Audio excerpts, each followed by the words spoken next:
YouTube. It's the Moorish Trucker, man. Spreading love, truth, peace, freedom, and justice here, there, and everywhere. So, this is a amendment to my 60 days in with Trans Am. Like, literally, like, this thing is getting out of hand. So, I'm going to explain a quick situation to you. So, my original truck I'm leasing was put in the shop. I just had a service engine light. And the truck I had, I guess, at one point was a company truck. It was a 2018. And the governor was down. So I was supposed to be at 64 miles. I was running at 62. So I'm telling them I need them to cut my governor up.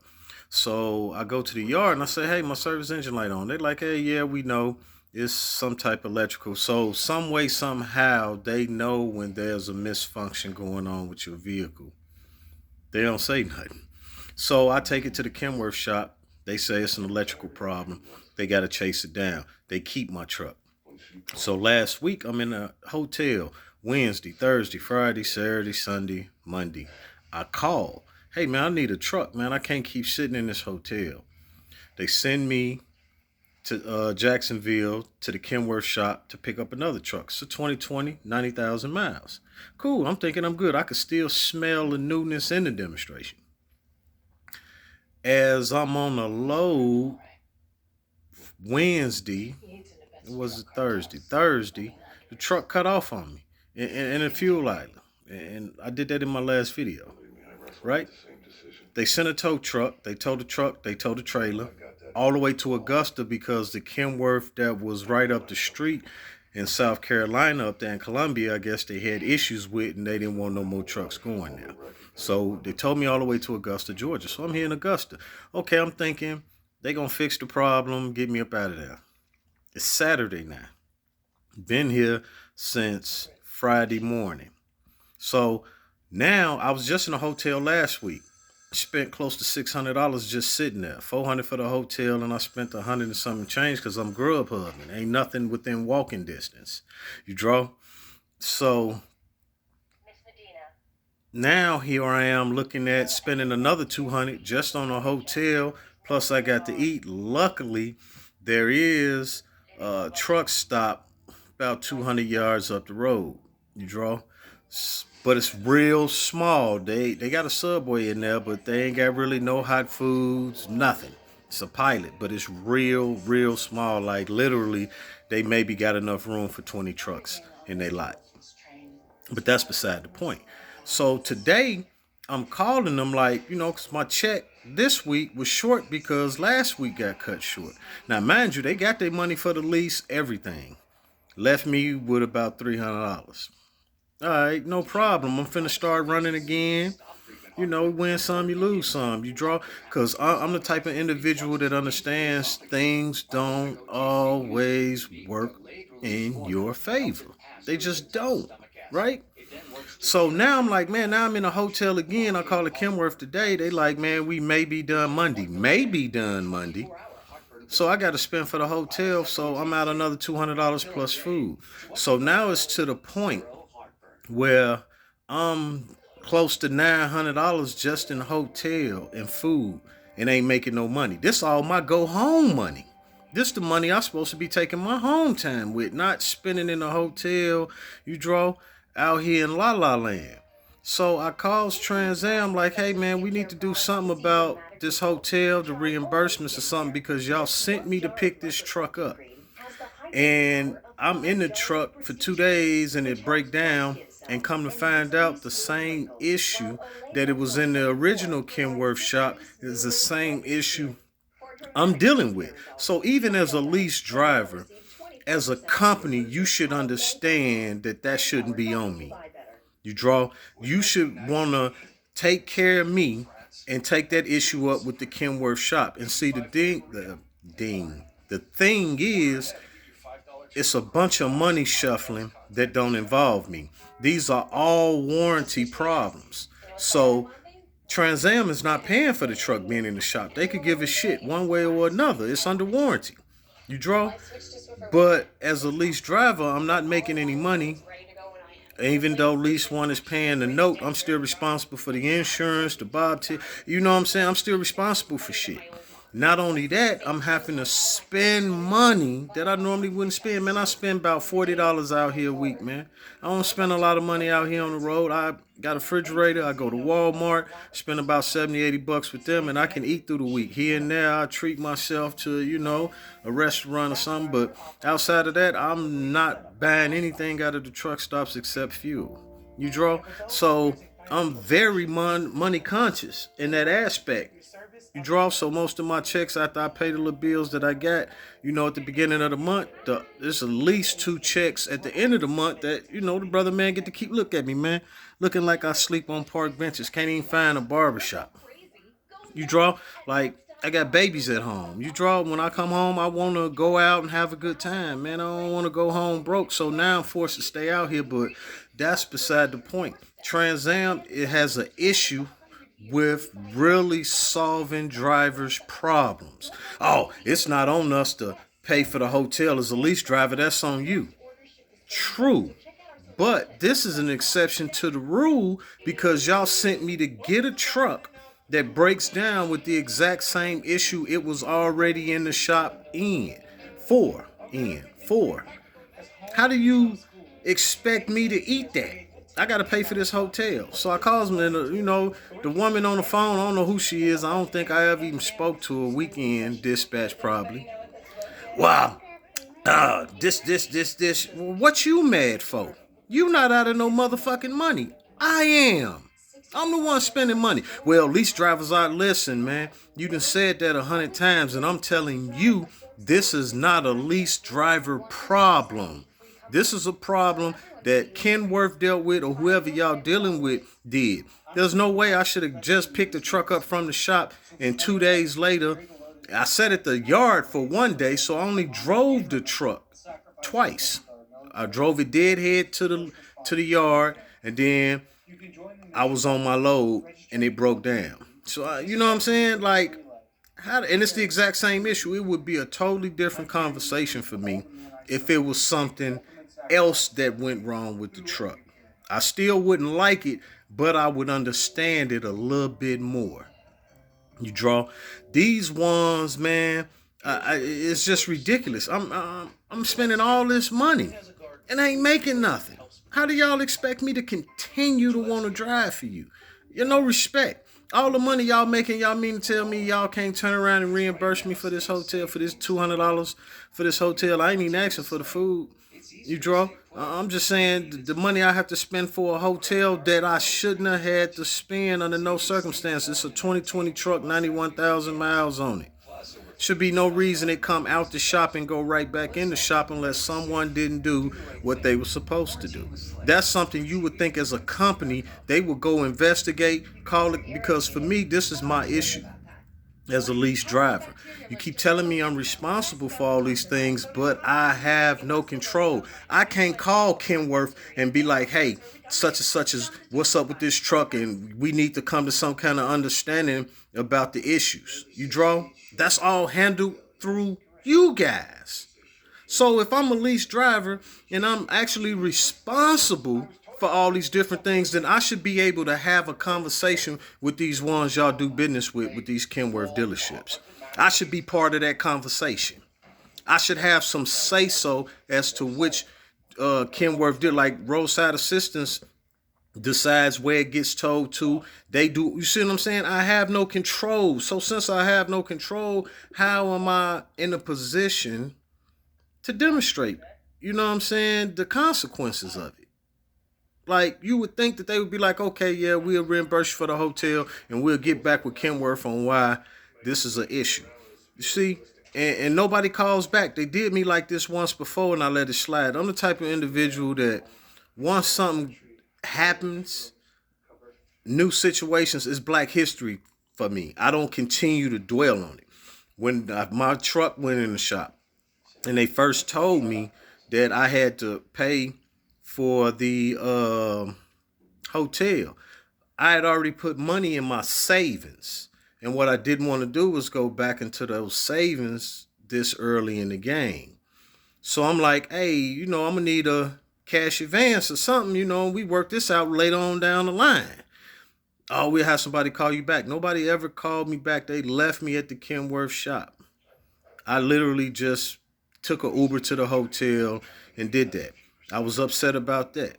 Now here we are the very next weekend. I called them yesterday. Settlements was supposed to give me a call yesterday. They didn't. Now it's the weekend, so I know it's a bunch of other funny demonstration going on. But I called them today, this morning, once I called Kenworth and they told me they wasn't going to be done with the truck till probably Monday. I called them like, hey, I got to rent this room till Monday. What's up with the reimbursement? The lady got an attitude like that's on you, you know what I mean? Like she mad about something. I really want to call out her name because you not paying for anything. You sitting up in the air-conditioned office answering phones. I'm the one digging in my pocket. You draw, I'm going to have somebody call you. I said I appreciate it because last time it took them 7 days to call me back. Oh, this ain't going to take no 7 days. Do you know? And I'm telling her, I called this about 7 o'clock in the morning.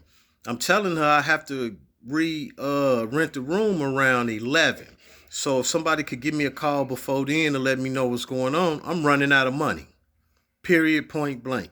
And the way they do their payments, I get paid Friday morning. But when it's transferred to my bank, I don't have access to the money till Monday. So, I'm trying to explain to her, listen, man, I'm running out of patience. Have somebody call me back before checkout time. Do you know that what time is it? It's about 4 or 5 o'clock in the afternoon. It's 7:35 in the evening. Still ain't called me back. I'm finna call them here in a minute, but I'm gonna be a little bit upset because they lie.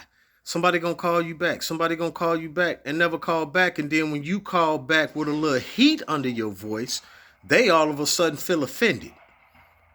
Like, what do you expect? This is a real life situation. Got people out here stranded, spending money that they really don't have. It just so happens that I'm in a decent situation with my finances, but right now we tapping them out. Once I start going into my savings account, like I'm losing all patience because that ain't what this is about. And my checks are short. This week check was short. Next week check is short because of what happened last week. And now the week following that check is in danger because I'm not running. I can't be out here and just running for free, man. You draw? So for me, Trans Am is trash for that. Trash. When you got issues concerning your drivers, man, that should be a priority for you to get on top of it and make sure that they okay. Like, what if I ain't got no money? Literally. And you can look and see that over the last couple of weeks, I ain't really made nothing. And I just spent money on hotels. How much money do y'all think I have? And y'all won't even get back to me for a cash advance. I'm not even, with this time, the first time I was just asking for a cash advance, let me pay it off, later on down the line. This, how I know, this is how much faith they don't have in their ability to ensure you're going to make the money to pay it back. But this time, I want a full reimbursement because I shouldn't even be in the hotel. Y'all sent me to get a truck. I go get the truck and it break down for the exact same reason. Now I'm stuck out here in Augusta, Georgia. I was just stuck in Tampa, Florida. Like, this shit costs money. Like, you would think that their priority would be to make sure you straight so you can keep making the money, man. But now I understand with Trans Am that, because at first, like my orientation class, it was like 23 of us. The class that was coming in the week after us, it was like 20 of them. And this was just in the Tampa terminal.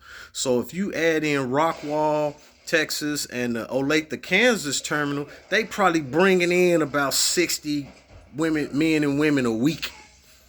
And now I'm understanding why they need to be highly recruiting like that. Because ain't nobody finna stick around. I mean, like I say, I've been watching guys turn in trucks left and right. And you know what I'm saying? Everybody's situation is different. So, I don't judge them by that. But now I'm understanding why you got to bring 50, 60 people in here a week. Every week. You see what I'm saying? Not some, every week. You draw because you're going to have just about that many people walking away, man. Like, this is really, and like I say, for me, I'm a cool individual. You know what I'm saying? I try to think things through. I don't really work off my emotions. But at some point, you run out of that cognitive thinking. You draw in your emotions now at the top because, like, this is unbelievable. Like, somebody can't even call me back to say no. You know what I mean? Like, this is what's crazy. Y'all keep telling me y'all gonna call back. I'm telling y'all the severity of the situation, and y'all still just ignore me. Y'all don't forget I'm here. Y'all don't forget I told y'all I just spent close to a little over $600 last week. Now here we are at this week, and I don't get the paycheck till Monday. I'm running out of money. Somebody got to do something, and nobody cares. Like, this is crazy. Like, you know what I'm saying? Like, now I'm understanding, man, why they just don't care. And it's not one of those things where I want them to baby me or hold my hand or give me some extra privileges or extra attention. But this situation right here warrants there to be a different look on what the rules are, because this has got to be something that can't be accounted for. You get a truck, as soon as you get it, it break down. And you just came off a breakdown. That's why I was in the truck. And then I'm still supposed to shell money out my pocket that I'm not making. Now, how am I going to go home? How am I going to do my home time with no money? Definitely can't go home broke. Them babies right there waiting. That ain't going to happen. So now I got to literally stay out here longer to recoup those finances. And for me, it's not sympathy that I'm looking for, but empathy. Some kind of understanding. Like, okay, this is, an abnormal situation. Let's see what we could do to work it out. Or at least talk to me, and explain to me something. Not just leave me hanging, man. Y'all left me hanging before. At the last time I was at trying to figure out the hotel. Now here we go again. Y'all just going to keep leaving me hanging. I don't say nothing. Y'all don't say nothing. So 60 days in for Trans Am. Like I say, I'm upset now. So I'm really not going to make any decisions as to what I'm going to do, until we figure out how they plan on handling this situation. Because, for the most part, I'm good. I ain't broke. I ain't, in no situation where, but it's getting desperate. I ain't desperate yet, but, whoa, we teeter in the line. Like, I can't spend another $100 on nothing. Life or death. It's going to be a problem. So right now, emotionally, I'm hot. So I'm not going to really make any decisions as to what's going on. But I will say this, as a company, they shitball when it comes to this, man. If you left out, when I was running, this is the thing that throw you for a loop, because it's just like dating. Everybody cool in the beginning, it's all gravy in the beginning, but as time go on and problems start to arouse, you really start to see who you dealing with. Now that I ain't running, it's just like, fuck me. Yeah, he can't make us no money. We ain't worried about him. Hell. You know what I'm saying? And like I say, I don't know fully, but I'm feeling like they not putting pressure on the Kenworth shops, because most of the work that they're doing is under warranty. So they not paying for it no way. You draw? I don't know, man, but this 60 days in right now, they didn't just change my whole attitude, because this didn't just happen once. It happened twice. The exact same situation. So it's not like, every now and then shit happen. This is repetitive. This is their mode of operation. It ain't just me. This is how they do things. Because there's no way it's going to repeat itself this close together. This is all in a 2-week frame. So, for that, again, I will say Trans Am don't give a fuck about its drivers unless you out there running and making them money. The minute you stop making them money, the minute you stop being not even important on their radar. You draw, once you not around that Garmin, you shit to them. And that in itself, man, you understand how trucking companies go out of business and bankrupt. I can see that. You have enough drivers leaving, then you got all these drivers coming in. Like, it's a revolving door. They bringing in all these drivers because they know they're not treating the ones they got right. You know what I'm saying?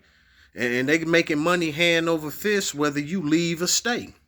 Because if I leave tomorrow, Monday, they got about 50 other people to take my place. They got guys that they done sent home waiting on trucks. So I leave, they got a truck open for them to come on in and jump in and then treat them till they get tired and leave. That's not a good practice, man. It's just not how you treat people. So when they tell you truckers are noble people and this is a noble profession, they feeding you shit. You come to Trans Am, have your mind prepared to get kicked in your ass.